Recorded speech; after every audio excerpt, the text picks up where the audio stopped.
জুলাই গণ অভ্যুত্থানকে ঘিরে বিতর্কিত মন্তব্য করে তোপের মুখে পড়েছেন বিএনপি চেয়ারপারসনের উপদেষ্টা অ্যাডভোকেট ফজলুর রহমান।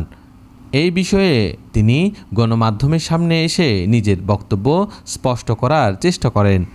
সাংবাদিকদের মুখোমুখি হয়ে ফজলুর রহমান বলেন, তার বক্তব্য বিকৃতভাবে প্রচার করা হয়েছে।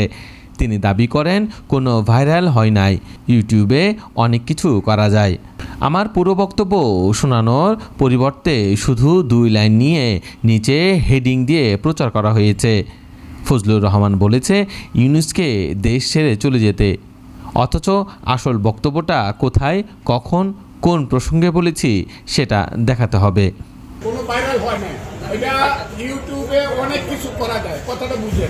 আমার সমস্ত বক্তব্যটা আপনারা দিতে পারবেন, সমস্ত বক্তব্যটা আপনারা দিতে পারেন ওই 2 লাইন দিয়া, ওই নিচেটা হেডিং দিয়া। ফজলুর রহমান বলেছে ইউনূসকে দেশ থেকে এগুলা তো হইতেছে এই দেশে। তিনি আরও বলেন, আমার বক্তব্য যদি ভুল প্রমাণ করতে পারেন কেউ, তাহলে আমি হাত জোর করে ক্ষমা চাইব। তবে শর্ত হলো পুরো বক্তব্যটা বাজাতে হবে। ইউটিউব থেকে একটা লাইন কেটে প্রচার করলে তা বিভ্রান্তি তৈরি করবে।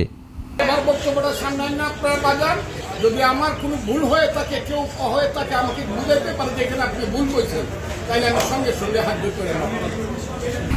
সম্প্রতি একটি টকশোতে তিনি জামায়াতে ইসলামকে দেশে রাজনৈতিক অস্থিতিশীলতার পেছনের শক্তি হিসেবে অভিযুক্ত করেন। সে সময় 5 আগস্ট প্রসঙ্গ টেনে তিনি বলেন, যারা 5 আগস্ট ঘটাইছে সেই কালো শক্তি হলো জামায়াতে ইসলাম। তাদের অগ্রগামী শক্তি ইসলামী ছাত্র শিবির। সার্জিস আলমরা এটার অভিনয় করেছে। আমি তাদের নেতা বলতে চাই না, অভিনেতা বলবো। আল-বদর, আল-শামস আর জামায়াত ভেবেছিল 54 বছর পর পরাজয়ের গ্লানি তারা ভুলে গেছে, কিন্তু তারা বরং দ্বিগুণ আকারে সেই গ্লানি বহন করছে।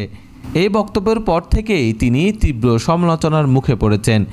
বিএনপির পক্ষ থেকে তাকে শোকজ নোটিশ পাঠানো হয়েছে, যদিও সেই বিষয়ে ফজলুর রহমান জানিয়েছে সময়মতো দলের কাছে যথাযথ উত্তর দেবেন তিনি।